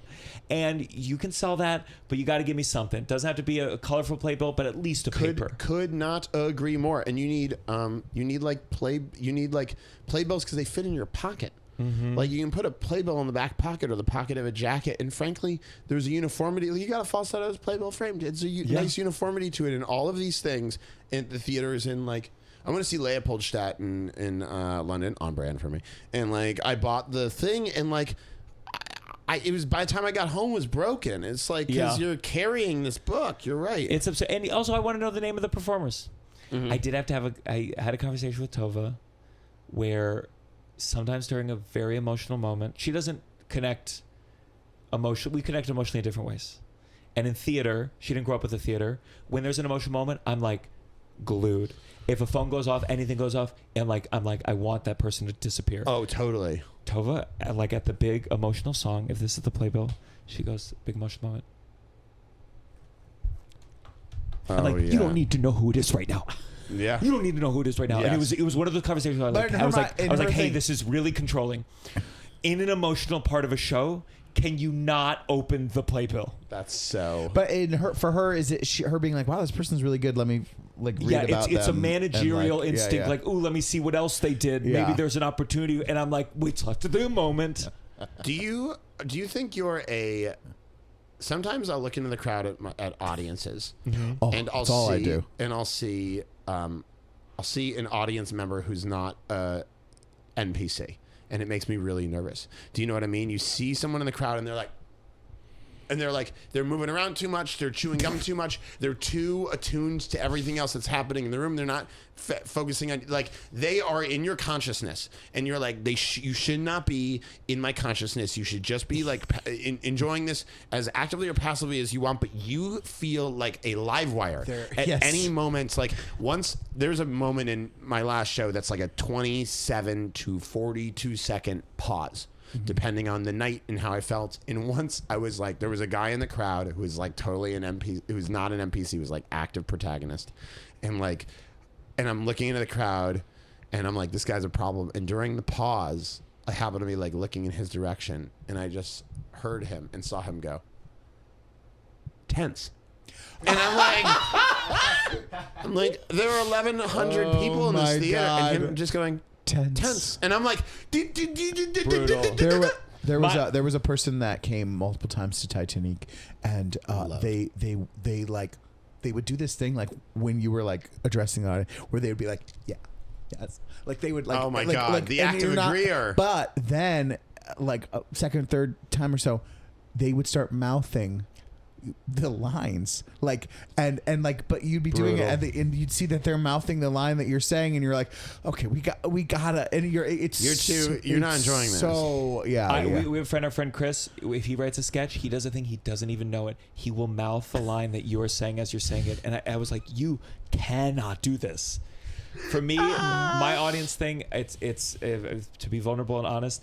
If I have any like racial jokes like that touch on race or involve race, if I see a person of that race not laughing at any point in the show after that, I assume that they have decided I am a racist piece of shit and they hate me. Yes. And that is the one that I truly get stuck, and I until I see them laugh again, I'm stuck in that headspace. I'm like, they think I'm racist. They think I'm racist. No, it's like it's a really, audiences are, people are crazy though. Set. People need, this is something, people need to know that their faces are a part of it, and that can go good ways, bad ways, but people don't even realize. And I gotta say, it's wild to come to a show, to tag a performer before you are there, to sit pretty close, and then your face is like that. Oh like my that God. Is I get sleepy and I feel very self-conscious. No. And I know not to, if it's someone like you, I know not to even look at you. But it's someone like, if it's never someone you're close to. It's always like someone that you kind of know, and kind of a thing. But that's what's wild, is to be like, they want you to know that they're coming, and then they sit kind of close, and then they look miserable, and you're like, why did you do this? So I went to see a show last year, and I had this horrific migraine, and I sat too close to the stage, and like there was a moment that I laughed uncomfortably, and also because I had this migraine, I was doing this sometimes, and someone called me and they're like, "So you hated the show, huh?" And I was like, "Oh no!" And then I know it was the most. I'll tell you, there was a girl that I was flirting with. We were both flirting. We both liked each other. Sure. I saw her in a show, and after the show, she stopped speaking to me, and it was very confusing. And we hadn't hooked up. We had just like hung out once. And the director, the playwright of the show, said she had told her that at some point she sang in the show, she like cracked, and she thought she saw me smirk at her cracking, and never spoke to me again. And I was like, and I truly. I'm not saying I'm a nice person. I would never publicly smirk at someone failing vocally on stage. I get it. Of course. And it was awful. But you know, what's so interesting was, like, I walked out really enjoying the show, and then a bunch of people being like, I heard you didn't like the show. I was like, did I like the show? Like, I liked the show. Yeah. And then a bunch of people were like, we heard you didn't like the show. And I was like, I really did like the show. I wonder what show it was. The fun, I mean, like, I'm happy to tell you after, but like, no. But the truth is, the other thing is, like, I don't. If I like something a lot, I have notes always. Always. Because what a great show does, or even a pretty good show, is it hooks you in and makes you an active part of the discourse. And so you wonder why this choice was made instead of this choice, and this choice was made instead of this choice, and this choice was made instead of this choice. And so, like, I remember, like, if someone tells me, if I like a show and then someone's like, you didn't like the show, I'm like, well, I wonder about this choice and this choice and this. So, like, the line between enjoying a show and being engaged by a show. I go to Edinburgh. When I was in Edinburgh, and you see like 11 shows a day, sometimes I see a show and it's pretty good, but it kind of washes off me, and I'm like, I have no complaints. B+. Yeah. But like, there's a comic that that I'm really friendly with named Alfie Brown, and our friendship is based on me. I went to see a show in 2013 with somebody else, and afterwards we ran into him, and that friend was like, good show, and I was like, I didn't like it, and Alfie's like, excuse me? And I was like, I have like big problems with your show. And he was like, really? And I was like, yeah. And we talked about it. I was like, can I come tomorrow again? And he was like, yeah, sure. And I saw this show like 5-6 times.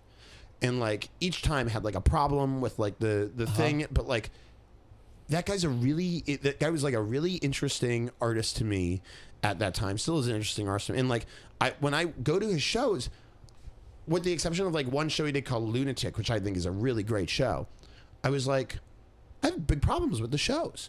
And like, that makes me. I say that there are like Modern Family fans and Community fans. Modern Family was drum tight. There were no rivets on Modern Family. It was perfect, fluid. Storylines made sense.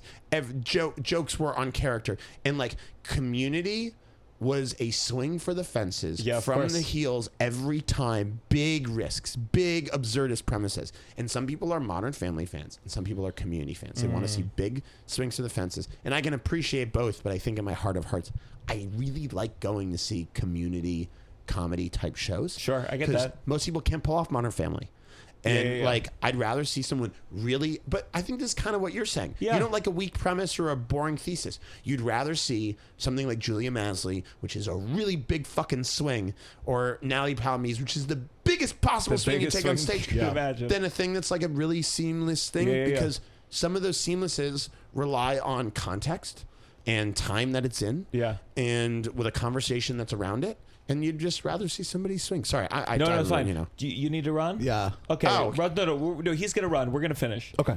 Do you have tell people where to find you? Russell J. Daniels, come see Ginger Twinsies at the Orpheum Theater. I'm dying to see this show, bud. Yeah, he's gonna have some thoughts after. Yeah. That's good. That's good. Have a great show. Let me just get my thing. Okay. What's your this has got to stop? Okay, this is a little more general. Sure. What if I was like travel when you were specifically we have got enough marijuana emporiums, thank you. Sure. Their vibe is so negative. They're bad. They are a black hole in the row of storefronts that they exist in. They are always like, there are too many of them. There are too many weed stores or weed paraphernalia stores. Yeah. They're weird. Their lighting is bad. The vibe is extremely non-positive. There's something weirdly amateurish about a drug that, even though I condone and enjoy, is like a mind-altering substance. Like, there needs to be more precision in these places. They need to be more thoughtfully installed and decorated. And by and large, I don't think they're like good for the surrounding area energetically in terms of like it felt like it kind of tumbled out of what that weed culture was from Spencer's Gifts. And like trying to copy Mad Men in LA. It was a mix of this like clean desks, just the same brands, too shiny. I want a little bit. Give me someone who sits me down and goes, so what are you feeling? Exactly. See you, buddy. There's a weed store in Aspen. I think it's called Silverleaf. When I walked in, I was like, okay, now we're talking. This is intentional. This is artisanal. This is like good, but they're not pretentious. Like, and I just think that like, also the color scheme doesn't have to be green. It's totally okay for a non-green color scheme. One of the things about Men, it's a little like buying your weed at the iPhone store. Like it's a little like buying your weed at the Apple store. That was cool when the Apple store was cool, and that was a long time ago. Totally, and the lesser imitators are worse.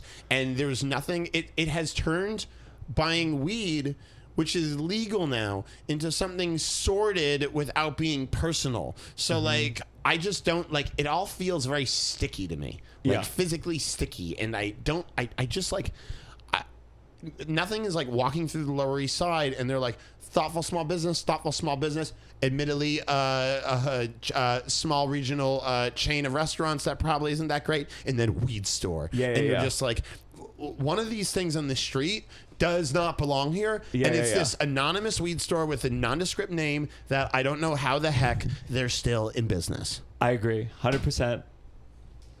Sorry. Great. No, it's all good. Can you like it real quick? All right. I agree. And now, once we get our producer back, what are you saying? Is that a boring low No, that's a perfect take? one. No, the reason we have that note is because someone once said, for the blessing, they said music. Oh, God. And I said, any kind of music? And they said, nah, just music. And I said, man, that's not going to be a clip. Also, we don't know why koalas have chlamydia. They have no idea, but up to 95% of them do. Seriously? Yes. 95%? Yeah, like a massive amount of koala chlamydias. But so it's naturally occurring in these koalas. Yeah, they think there's like a different disease they're vulnerable to, but they actually don't know. Socially, are they expected to tell their partner before they engage in sexual intercourse? There's a database online, apparently. Let's go into our final segment. You better count your blessing. Keep it or count your blessing. We had a good negative episode. We complained. My blessing today, we did theater adult. And there's always a lot of people, and I try not to make this just a thanking of just everyone involved in every show. Adam Cole Klepper, the pianist, who also ran our rehearsals, and is wrapping up a run in the Pit of Gypsy. It's very cool having him there. I think because, again, I'm reconnecting with like theater in general, but Broadway's a whole other world. And you're way more intimate with it, but to like feel like to have a real like working relationship with someone who works in the pit and like fucking does the grind and has a good sense of humor about it, just makes me feel, I think, more than just meeting someone who's on Broadway, just feeling like, oh, cool. The talent on these people is bizarre. Yeah. Like, it's bananas. And you meet like a him or like a guy named Charlie Rosen, who's like a multi-instrumentalist who plays literally, I think, like dozens of instruments. I think has a world record for like, can play all of the instruments, like all of the instruments. Or like Justin Levine, who's a band leader. Like, these musicians on Broadway, and even like the people that you brought up at Theater Adult, and even like, sometimes you go to like the average musical theater thing, and the talent on these people is fucking bananas. I think you're free of like, listen, I understand I sang on the street where you live very prettily, but the reason I didn't pursue musical theater is because I vocally could not compete with these Broadway people. Okay. And I feel like it's one of those things like being able to sing. There's a Sondheim show called Bounce or Road Show, depending on where you. And there's a guy who sings a song Talent, and it basically is this confrontation that he doesn't have the talent to be in the arts, and ultimately he decides to help the artists. When you have just enough talent to go to see a great singer and be like, oh, I felt like I could have done that maybe. Sure. It's a pain, and singing can produce an envy in me. And that's tough. And I feel like watching it with just, you don't sing, you don't take a voice lesson, there's a freedom. When I watch gymnastics, I don't go, When I watch ice hockey, I have a little bit of that. Because I see sometimes guys I played against, or I see sometimes guys that played on the same teams that I played on, or played on some of the teams that I played against. And I'm like, man, I could. Or I'll watch a guy about to do something on the ice that I'd be like, oh, here's what my brain would tell me to do here. And then they do it. And I'm like, but what I'm forgetting is that these guys were a foot taller than me and 50 pounds heavier. And they were just that split second to the puck faster than me. And I was at an age where my vision of the ice and creativity could carry me, but like I just didn't have the ability. And like, there's still a part of me that's like, I tried this joke for years on and off and it never worked, about how like, there's still a part of me that watches the NHL draft and think one day they're gonna be like, with the 32nd pick in the NFL draft, the Boston Bruins select out of NYU class of 2012, Alex Edelman. I love that. They needed a goalie, but they took a comic Tom. Like it's a But you know what the irony is that I could, because of circumstances, fame, Gianmarco, comedy, you could do. I know I could, but I would argue it's as insane as if the NHL recruited you for a year. No, it wouldn't be. By the way, there was a guy named George Plimpton who would write these books about playing. He was not a great athlete, and because he was a New Yorker journalist, he wrote a book called Paper Lion about being on the Lions for a camp, for one long camp, and he did all these different sports with different teams and wrote about it. And the difference between, someone's got a good joke about how they should put one normal person in the Olympics. Oh, yeah. So you can see the distance between, maybe it's just a meme, but I think maybe Neil Brennan? I know Neil Brennan talks about sports a lot. Is it Neil Brennan? Neil Brennan's sports stuff is very good. Yeah. But like, I also think that like, I was watching you and I was like, I'm not that dumb. I could see you do. But the question is it worth your time? Sure. Is it worth your time to be like... Being a singer is a miserable life. And I tell Tovah, I'm like, the anxiety that I had about singing, I mean, comedy pales in comparison to how neurotic you can be about your voice. Mm-hmm. And going, I would do... This is before I had like my mild OCD diagnosis, but I would always go... God bless my girlfriend in college, because that's every night, constantly. Crazy. When I was finishing up my run on Broadway, and I was doing there's this thing where they nominate 50 people for an award, and it's a luncheon, and you sit there, and then ostensibly it's all the same award, but it always goes to Ben Platt or Sarah Paulson or whoever is given clearly the craziest, most outstanding performance on Broadway that year, and everyone gets to talk for a minute and thank something, and I thanked prednisone. Which is the drug, which is, for those of you who are watching or listening but don't know, it's the steroid that vocalists use to get through Broadway. And I was like, you guys think professional sports is a drug problem? How many people up here are on prednisone? And half the people, I'm currently on prednisone. I was like, here's how it works. If you want to get a little bit of a boost, you call a doctor who shall remain nameless, and you're like, excuse me, Dr. Lydia Dahl, I really need a pick-me-up, and and here's the code. You go, I feel like I'm a little bit quieter on stage, and then she comes over and she shoves a needle into you or gives you a pill, and that night you have the best.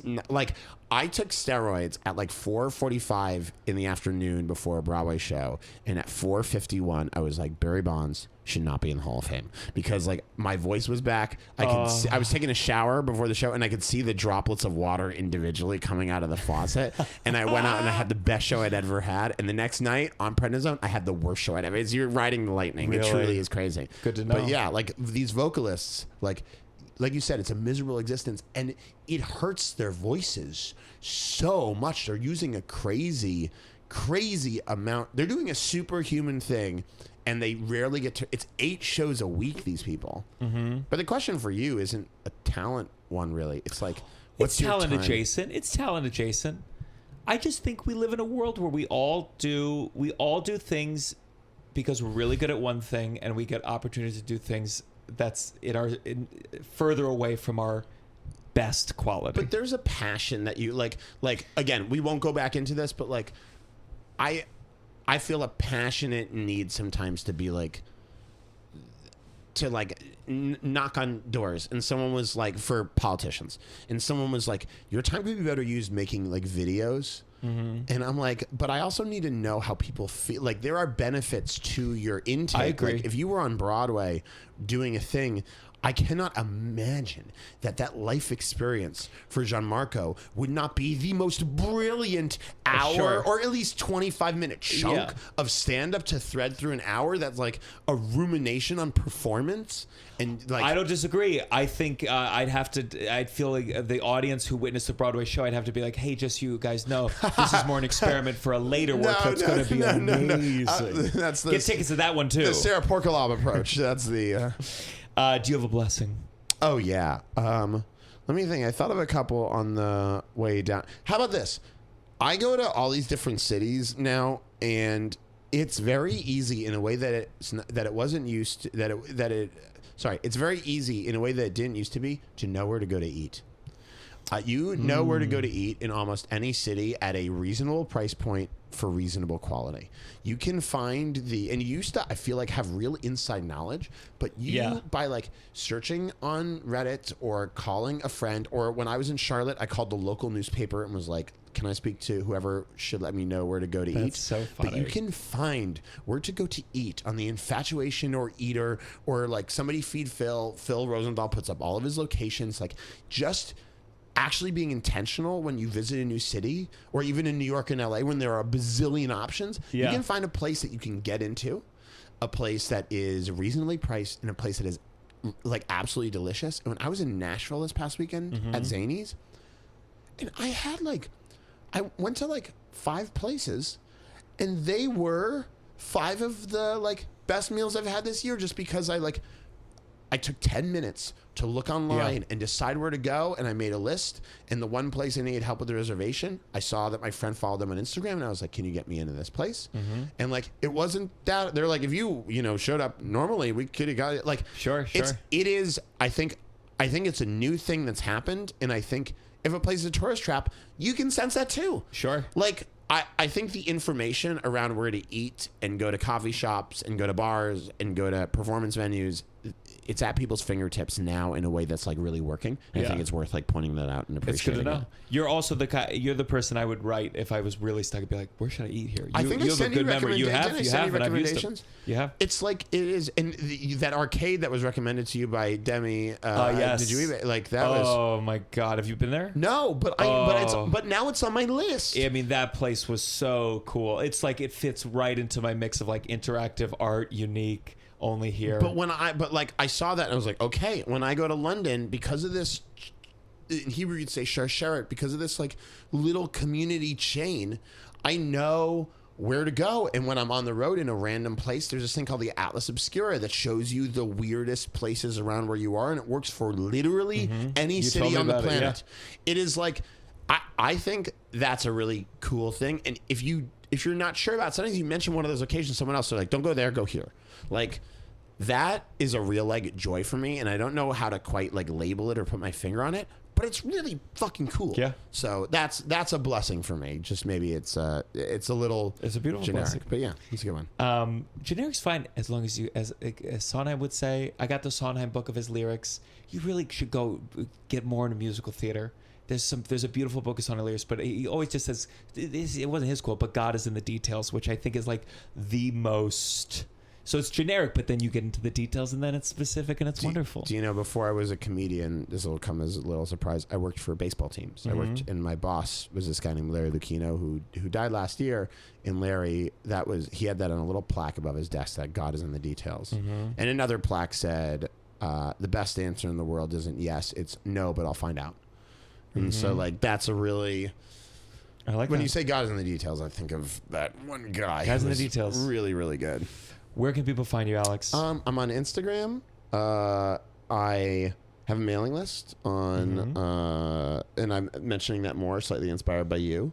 And yeah, but I'm on Instagram. That's the easiest and most reliable place to find me, because that's where I like consume things. And I'm on like Facebook and Twitter and TikTok, and I use them all for different things, and I don't really use TikTok as much as I should, but yeah. And I have a website, Alex Edelman Comedy, where you can see all my live dates and where can I videos. watch your last special? Oh, that's right, my last special is on HBO, and I was just told various like airplanes. It's on Delta, which I really love. It is my dream to get on, because A an very airplane possible is dream. the only time that everyone is using the same streaming service.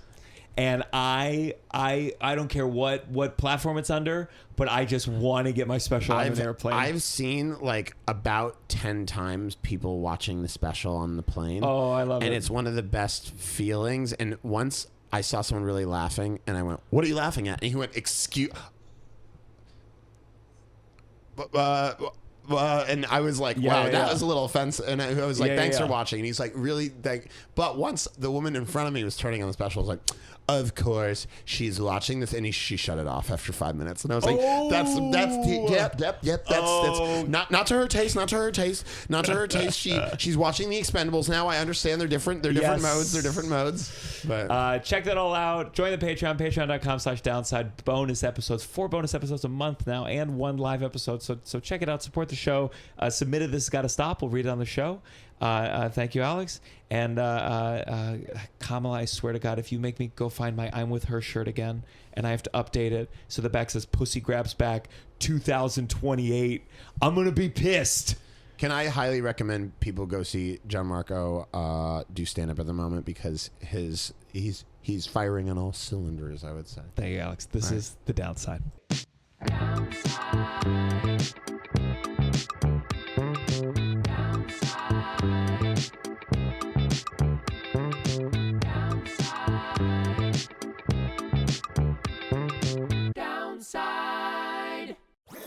That was a Headgum podcast.